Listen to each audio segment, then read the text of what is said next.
kebijakan Menkes Amerika dan Menkes Indonesia soal uji coba vaksin? Ibarat terang dan gelap, ibarat surga dan neraka. Kebijakannya, bukan orangnya. Kita akan bahas tuntas berikut bukti-bukti yang tak terbantahkan dalam tayangan video pendek ini. Awal Mei lalu, Bill Gates berkunjung ke Indonesia. Sasarannya adalah Kementerian Kesehatan. Taktik kuno, kasih puji-pujian dulu, biar Menkesnya GR. Abis itu, kasih donasi buat program MBG, makan bergizi gratis. Doro Tuan Bill Gates kasih instruksi ke Menkes agar rakyat Indonesia jadi ajang uji coba vaksin TBC. Padahal, Doro Bill Gates kasih perintah ke Menkes RI karena Menkes Amerika sedang memperketat dan mempersulit uji coba vaksin. Ini adalah fakta. Tanggal 1 Mei 2025, media The New York Times memberitakan bahwa Menkes Robert F. Kennedy Jr. alias RFK Jr. memperketat dan mempersulit persetujuan vaksin di Amerika. Bukan cuma vaksin TBC, tapi untuk semua vaksin baru, termasuk COVID, booster, dan lain-lain. Harus dilakukan uji coba yang ketat sebelum diberikan pada rakyat. Tanggal 7 Mei, Bill Gates datang ke Indonesia, kasih perintah ke Menkes RI agar rakyat Indonesia jadi ajang uji coba vaksin. Malu-maluin nggak sih? Mana berani Bill Gates datang ke Menkes Amerika nawarin vaksin. Ditempeleng lah dia sama Menkes Amerika. RFK Jr. nggak segan-segan menelanjangi Bill Gates di depan rakyat Amerika. Bill Gates itu nggak pernah berjuang untuk rakyat. Ia adalah antek globalis, kata Menkes RFK Jr.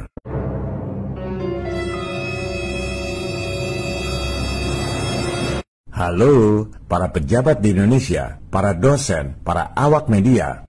Wake up, janganlah bermental seperti orang jajahan. Dikit-dikit silo sama orang kaya. Bill Gates itu oleh Menkes Amerika dianggap musuh rakyat, membawa kepentingan globalis yang bertentangan dengan kepentingan rakyat Amerika. Masa di sini pada jilat sepatu antek globalis? Bill Gates nggak peduli sama rakyat Amerika, apalagi sama rakyat Indonesia. Di Amerika nggak laku itu Bill Gates, antek globalis, SPG, Illuminati, urusan vaksin.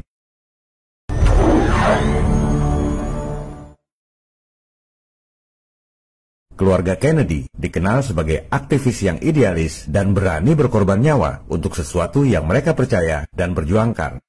Oleh sebab itulah, paman sang Menkes, yakni Presiden JFK, dibunuh secara tragis. Ayah sang Menkes, Senator dan Jaksa Agung RFK Sr., juga dibunuh secara tragis. Kematian tragis ayah dan pamannya itu membuat RFK Jr. menyadari bahwa ada kekuatan yang jauh lebih besar dari Presiden dan Jaksa Agung negara adikuasa. Kekuatan globalis yang sama yang menguasai berbagai industri seperti bisnis militer, bisnis media, sehingga bisa menggiring opini rakyat sedunia, dan tentu saja bisnis industri farmasi.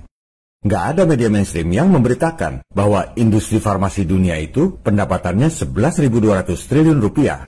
1,5 kali dari total utang Republik Indonesia dari tahun 45 sampai 2025. Mereka dapatkan hanya dalam 1 tahun. Itu baru obat dari resep, retail, dan lain-lain. Sementara, di luar itu, pendapatan dari vaksin COVID di tahun yang sama, 2024, 16.500 triliun rupiah. Jauh lebih besar dari pendapatan resep dan retail.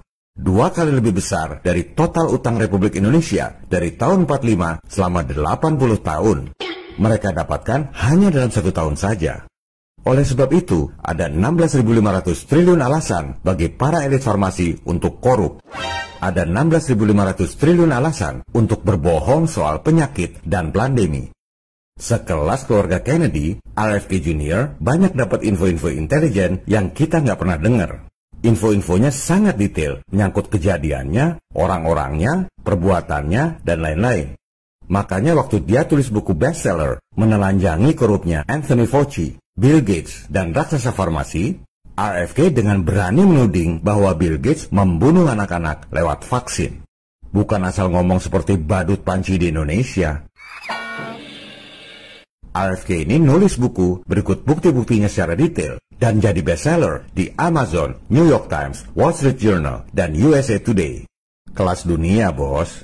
Kelihatannya cuma Menkes di Indonesia yang menganggap Bill Gates adalah pahlawan kemanusiaan, pahlawan pembela rakyat. Sementara Menkes di negaranya sendiri mengatakan bahwa Bill Gates adalah kriminal yang membunuh anak-anak lewat vaksin. Dan faktanya, Bill Gates nggak bisa membantah atau menggugat balik, karena akan makin hancur dia ditelanjangi di pengadilan.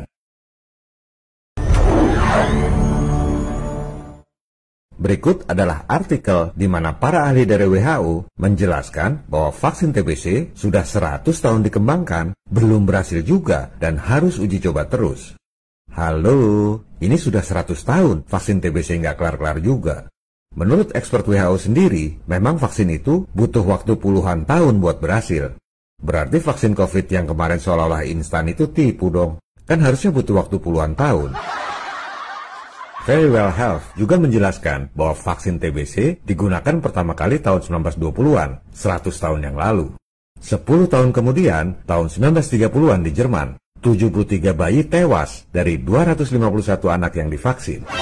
Halo, hampir 30% yang divaksin TBC tewas, bayi pula. Ini bahkan jadi kasus kriminal di mana penyelenggaranya dipenjara. Dan ini mengakibatkan timbulnya ketidakpercayaan pada vaksin. Jadi ketidakpercayaan itu ada sebabnya, cuma nggak diberitakan oleh media, nggak diajarkan di sekolah, dan nggak diumumkan oleh Kementerian Kesehatan. Seolah-olah vaksin itu selalu aman. Makanya para globalis nggak mau lagi uji coba di Eropa. Disuruhlah negara-negara miskin jadi kelinci percobaan. Dan Menkes kita ini entah nggak ngerti, sengaja, atau nggak peduli mengorbankan rakyat Indonesia.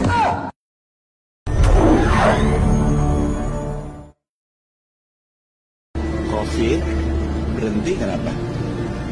Vaksin. Karena vaksin. Jadi buat teman-teman ya, semua penyakit menular yang pernah menyerang kita secara drastis seperti cacar, COVID itu bisa berhenti karena ada vaksin. Bener nggak omongan Menkes bahwa COVID berhenti karena vaksin? Padahal WHO sendiri bilang vaksin tak akan menghentikan pandemi. Lebih parah lagi, The National Library of Medicine mengatakan vaksin bahkan tak bisa memperlambat evolusi virus SARS-CoV-2. Berarti omongan bahwa pandemi berhenti karena vaksin ngawur dong. Bertentangan dengan omongan bos-bos kesehatannya sendiri. Ini baru pemanasan, sekalian kita bongkar. Silakan Anda buka data COVID di WHO, kitab sucinya para ahli kesehatan. Indonesia katanya 75% penduduknya divaksin. Yang tercatat di sertifikat. Soal divaksin benar apa enggak ya kita nggak tahu. Kemudian kita ambil yang paling rendah tingkat vaksinasinya. Papua Nugini dan Yaman. Masing-masing cuma 4% penduduk yang divaksin. Itu sudah yang paling rendah. Kita catat ya, menurut WHO, Indonesia 75% penduduk divaksin. Papua Nugini dan Yaman masing-masing cuma 4% penduduk. Anda bandingkan dengan data dari Worldometer yang mengutip dari PBB Geoskim. Indonesia yang 75% penduduknya katanya divaksin, tingkat kematian COVID-nya 581 orang per 1 juta penduduk. Sementara Papua Nugini dan Yaman yang masing-masing cuma 4% penduduknya divaksin, tingkat kematian COVID-nya masing-masing 72 dan 69 orang per 1 juta penduduk. Terus, buat apa divaksin? Buat memperkaya industri farmasi doang kan jadinya? Faktanya, yang nggak divaksin, tingkat kematian COVID-nya lebih rendah. Tingkat kematian COVID di Indonesia 8 kali lebih banyak atau 800% dari tingkat kematian COVID di negara-negara yang hampir tidak divaksin. Berarti, statement Menkes bahwa COVID berhenti karena vaksin double skakmat dong ngawurnya. Tidak sesuai fakta dan data. Dan saya belum selesai main catur. Silakan Anda buka data dari The World Bank Group. Death rate crude per 1000 penduduk. Crude itu artinya mentah. Data asli tanpa dibedakan umur, gender, penyebab kematian, dan lain-lain. Semua jadi satu. Anda lihat, di masa puncak COVID tahun 2021, tingkat kematian dunia 8,7 orang per 1000 penduduk. Kalau kita tarik ke belakang, sama aja dengan tingkat kematian tahun 1998, 8,7 orang per 1000 penduduk. Nggak ada drama kematian di tahun 1998. Di zaman COVID, masyarakat panik karena propaganda media aja. Tayangkan jumlah kematian tiap hari. Padahal kalau dibandingkan dengan tahun-tahun sebelumnya, normal-normal aja. Itu yang namanya propaganda ketakutan. Jadi, statement Menkes bahwa COVID berhenti karena vaksin, seolah-olah COVID itu bencana kematian bagi dunia adalah ngawur. Cuma opini dia doang, tanpa fakta dan data. 3 menit aja udah 3 kali skakmat.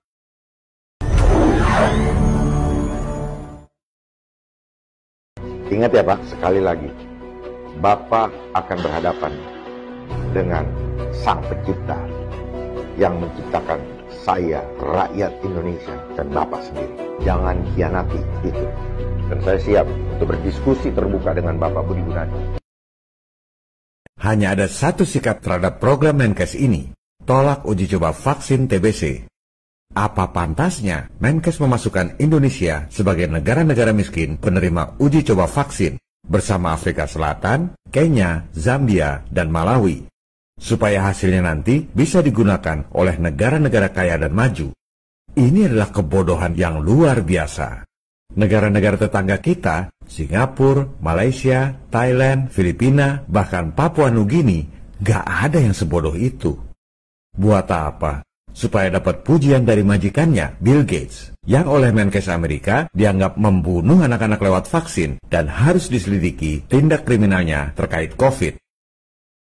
Sebarkan video ini pada pemerintah, DPR, awak media, dan saudara-saudara kita tercinta untuk membangkitkan kesadaran serta mencerdaskan kehidupan bangsa. Rakyat akan bersatu, termasuk turun ke jalan untuk melawan dan menentang kebijakan cari muka pada asing dengan mengorbankan kesehatan dan jiwa rakyat. Viva Republik Indonesia. Salam People Power.